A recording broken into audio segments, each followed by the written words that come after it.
अस्सलाम वालेकुम एवरीवन। आज से हम जो सब्जेक्ट स्टार्ट कर रहे हैं that is partnership act 1932।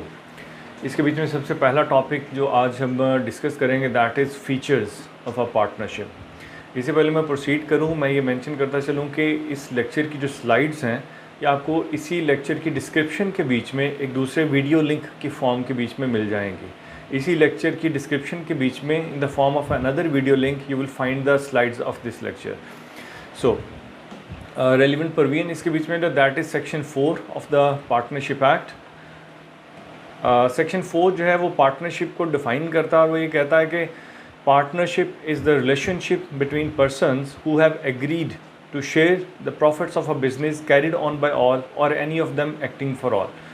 Partnership जो है ये दो या दो से ज़्यादा लोगों के माबैन एक ऐसा रिलेशनशिप है जिसके बीच में वो किसी बिज़नेस के प्रॉफिट को शेयर करते हैं with each other. They carry on a business together and they share the profit of that business with each other.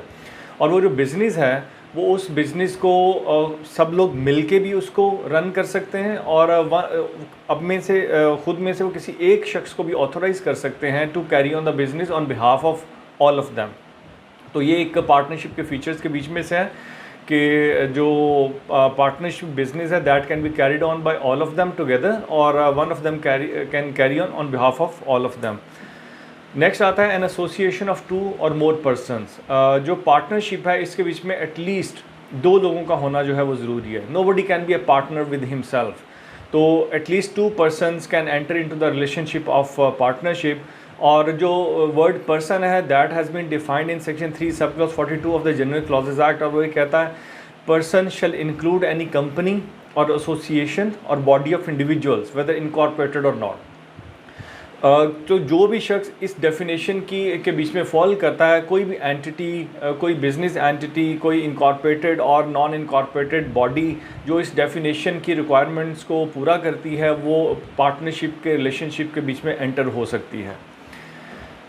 Then comes parties must be competent. जो पर्सनस इस रिलेशनशिप के बीच में enter हो रहे हैं, जो पार्टनरशिप कर रहे हैं, उनको लॉ के मुताबिक कॉम्पिटेंट होना चाहिए। According to the law they are subject to, according to that law they should be competent to contract. तो कॉम्पिटेंस की रिक्वायरमेंट्स हैं वो पाकिस्तानी लॉ के बीच में कॉन्ट्रैक्ट एक्ट 1872 के बीच में प्रोवाइडेड हैं, जो कि सर्टेन रिक्वायरमेंट्स देता है with regard to the competence of parties to enter into the contract. तो पार्टीज़ को वो रिक्वायरमेंट्स जो है वो पूरा करना चाहिए। कोई पर्सन ऑफ अनसाउंड माइंड या माइनर जो है वो पार्टनरशिप के रिलेशनशिप के बीच में एंटर नहीं हो सकता। बिजनेस एग्रीमेंट ये एक बहुत इंपॉर्टेंट फीचर है इसका कि जो पार्टीज़ हैं जो पार्टनरशिप बना रही हैं वो सिर्फ बिजनेस पर्पज़ के लिए होनी चाहिए। पार्टनरशिप एक्ट 1932 के तहत कोई ऐसा agreement which is not a business agreement, वो किसी और ऑब्जेक्ट के लिए, किसी और पर्पज़ के लिए वो एग्रीमेंट कर रहे हैं। फॉर एग्ज़ाम्पल अगर वो कोई चैरिटेबल वर्क करना चाहते हैं, वो कोई चैरिटेबल ऑर्गेनाइजेशन बनाना चाहते हैं, तो वो जो ऑर्गेनाइजेशन है उसके बीच में चाहे वो कैपिटल कंट्रीब्यूट कर रहे हैं और वो एक पार्टनरशिप के रिलेशनशिप में एंटर हो रहे हैं, लेकिन वो पार्टनरशिप एक्ट 1932 के मुताबिक पार्टनरशिप नहीं होगी, क्योंकि पार्टनरशिप एक्ट 1932 प्रोवाइड करता है कि सिर्फ और सिर्फ बिजनेस पर्पज़ के लिए जो एग्रीमेंट होगा, जो पार्टनरशिप होगी, सिर्फ वही इसके इस लॉ के मुताबिक जो है वो रिकग्नाइज्ड होगी और इसके जो है वो बिज़नेस जो है वो कैरी ऑन किया जा सकता है according to this law. Business includes every trade, occupation and profession. Business जो है वो कोई भी ट्रेड हो सकती है, किसी भी किस्म का कोई प्रोफेशन या ऑक्यूपेशन जो है वो हो सकता। Then comes object of partnership must be lawful. जो ऑब्जेक्ट है पार्टनरशिप का, जिस पर्पज़ के लिए, जिस बिज़नेस के लिए वो पार्टनरशिप बनाई जा रही है, वो लॉफुल होना चाहिए। वो कोई ऐसा बिज़नेस नहीं होना चाहिए विच इज़ फॉरबिडन बाय लॉ। अगर पार्टनर्स जो हैं वो किसी ऐसे पर्पज़ के लिए पार्टनरशिप बनाते हैं, किसी कोई ऐसा बिज़नेस जो है वो स्टार्ट करने की कोशिश करते हैं through a partnership which is forbidden by law, तो ऐसी सूरत के बीच में that partnership form shall not be recognized by law, that partnership relationship shall not be recognized by law. For example अगर कानून ने काइट फ्लाइंग के बिज़नेस को मना किया है और पार्टनर्स जो हैं वो कहते हैं कि हम जो है वो काइट मैन्युफैक्चरिंग करेंगे थ्रू आवर पार्टनरशिप बिज़नेस, तो ऐसी सूरत के बीच में दिस बिज़नेस जो है इस फॉरबिडन बाय लॉ, लिहाजा द ऑब्जेक्ट ऑफ पार्टनरशिप है दैट शेल बी अनलॉफुल। तो ऐसी पार्टनरशिप जो है वो कानून की नज़र के बीच में that's a nullity. Then comes maximum number of partners. एक बैंकिंग के बिजनेस के बीच में जो मैक्सिमम नंबर ऑफ पार्टनर्स है दैट इज़ 10. उसके बाद अगर 10 से ज़्यादा पार्टनर्स जो हैं वो उसमें ऐड करना चाहते हैं तो जो नेचर ऑफ एंटिटी है उसको चेंज करना पड़ेगा, उसको कन्वर्ट करना पड़ेगा either from a partnership firm to a limited liability partnership, और या फिर that shall be converted into a company, private और पब्लिक लिमिटेड कंपनी के बीच में उसको कन्वर्ट करना पड़ेगा.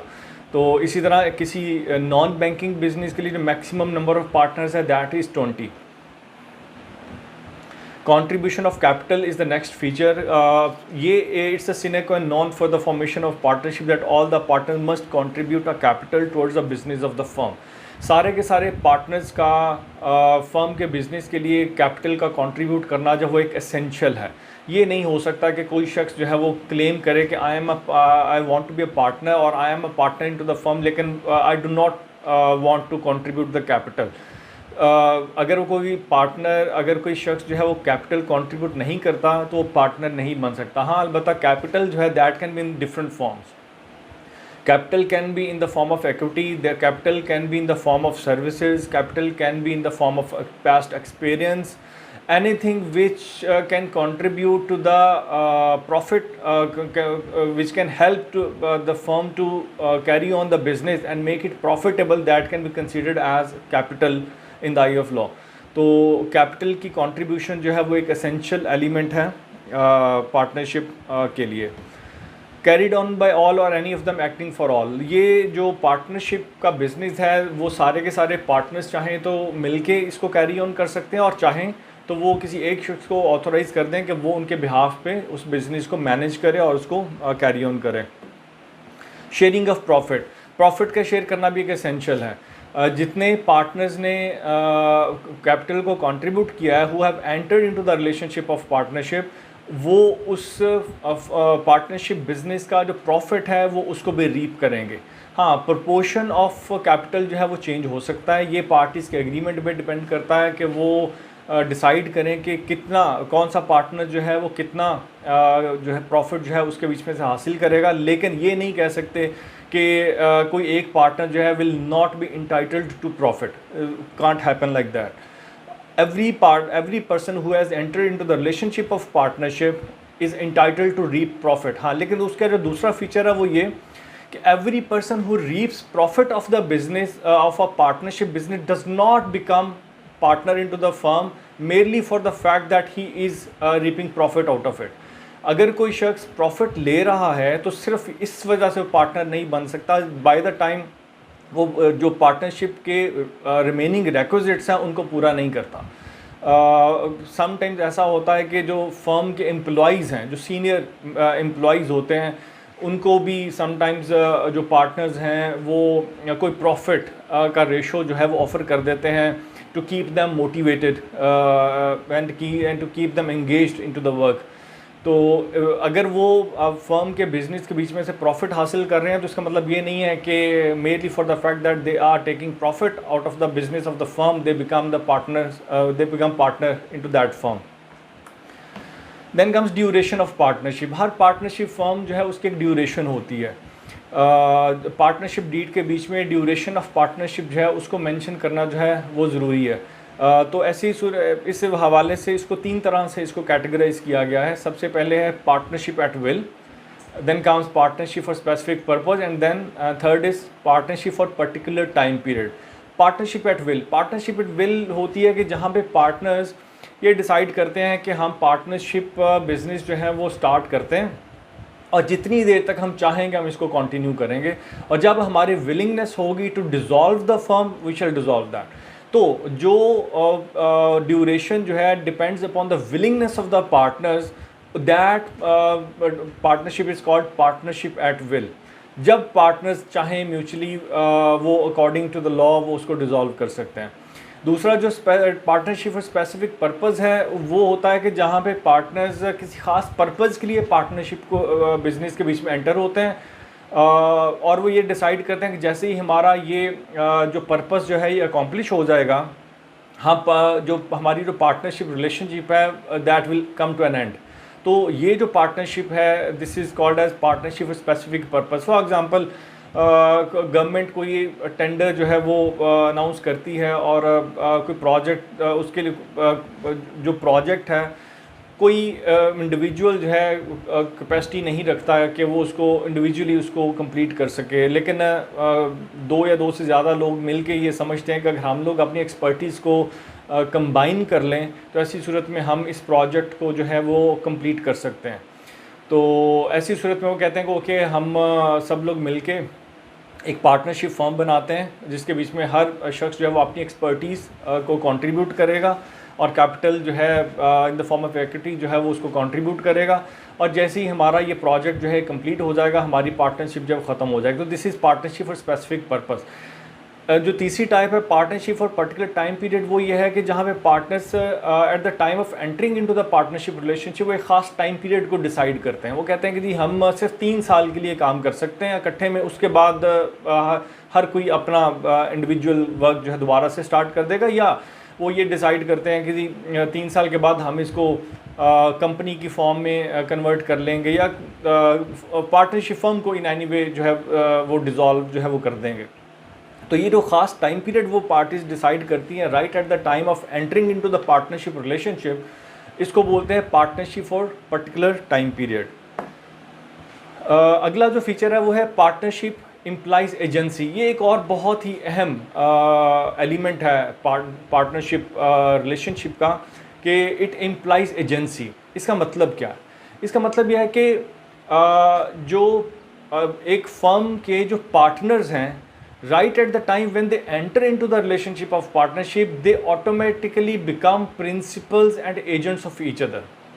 मतलब ये कि जैसे ही वो पार्टनरशिप के रिलेशनशिप एंटर होते हैं वो एक दूसरे के एक्ट्स के लायबल हो जाते हैं। वो वाले एक्ट्स जो कि एक partner on behalf of the firm commit करता है, एक on behalf of the firm उनको परफॉर्म करता है, बाकी जो पार्टनर्स हैं they automatically become liable for the acts of that partner.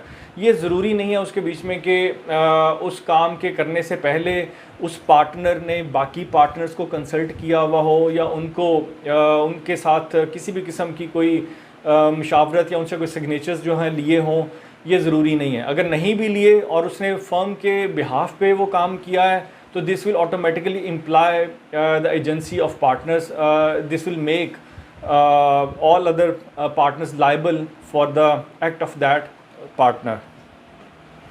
Well, that's end of today's topic. Thank you very much. If you have any questions, please feel free to ask in the comment box and I'll be very happy to answer. मैं यहाँ पे एक दफ़ा फिर से repeat करता चलूँ कि इस लेक्चर की जो स्लाइड्स हैं वो इसी वीडियो की डिस्क्रिप्शन के बीच में आपको एक दूसरे वीडियो लिंक की फॉर्म के बीच में मिल जाएंगी। So you can retrieve the lecture slides from the description of this video. Thank you very much. I'll see you in the next lecture.